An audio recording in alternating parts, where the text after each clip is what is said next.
আসসালামু আলাইকুম রহমতুল্লাহি ওয়া বারাকাতুহু। আপনার মোবাইলটা কেনার পর থেকে নিয়ে আজ পর্যন্ত ইন্টারনেটে যত কাজ করেছেন সমস্ত কাজের লিস্ট কিন্তু আপনার মোবাইলের মধ্যে জমা হয়ে আছে।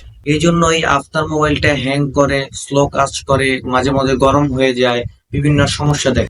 একবার আপনি চিন্তা করেন তো, আপনার মোবাইলটা কেনার পর থেকে নিয়ে ইন্টারনেটে আপনি কত কাজ করেছেন, বিভিন্ন ওয়েবসাইটে আপনি ঢুকেছেন, বিভিন্ন অ্যাপস ব্যবহার করেছেন, বিভিন্ন কিছু সার্চ করেছেন, সবগুলো যদি এক জায়গায় জমা হয় তাহলে আপনার মোবাইলটা তো হ্যাং করবেই, স্লো কাজ করবেই, গরম হয়ে যাবে, আরো বিভিন্ন ধরনের সমস্যা দেখা দিবে। আজকে আমি আপনাদেরকে ছোট্ট একটা সেটিংস এর মাধ্যমে দেখাবো কিভাবে এই সমস্ত সবগুলো আপনি পরিষ্কার করে নেবেন।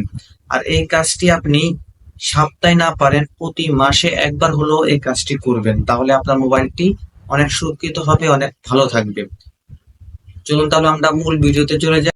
বরাবরের মতো আমি মোবাইল স্ক্রিনে চলে আসলাম। এই কাজটি করার জন্য আপনাকে প্রথমে গুগল ক্রোম ব্রাউজারটি ওপেন করতে হবে। ক্রোম ব্রাউজারটি ওপেন করার পরে এখান থেকে আপনি সার্চ বক্স পাবেন, সার্চ বক্সে ক্লিক করবেন। সার্চ বক্সে ক্লিক করার পরে এখানে লিখতে হবে মাই অ্যাক্টিভিটি। আমি লিখে দিলাম মাই অ্যাক্টিভিটি। লেখার পরে সার্চ করবেন, এরপর এখানে লেখা আছে মাই অ্যাক্টিভিটি, আবার ক্লিক করবেন মাই অ্যাক্টিভিটির উপরে। ক্লিক করার পর এখান থেকে নিচের দিকে যাবেন। নিচে আপনি যা যা দেখেছেন, ইন্টারনেটের মাধ্যমে সার্চ করেছেন, সব কিছু এখানে শো করছে, দেখতে পাচ্ছেন অনেকগুলো জমা হয়ে আছে। এখন এই সমস্তগুলো সবগুলো ডিলিট করার জন্য সব উপরে চলে আসবেন। উপরে আসার পর এখানে লেখা আছে, দেখতে পাচ্ছেন ডিলেট। এখানের উপরে ক্লিক করবেন, এখানে লেখা আছে অল টাইমের উপরে ক্লিক করবেন।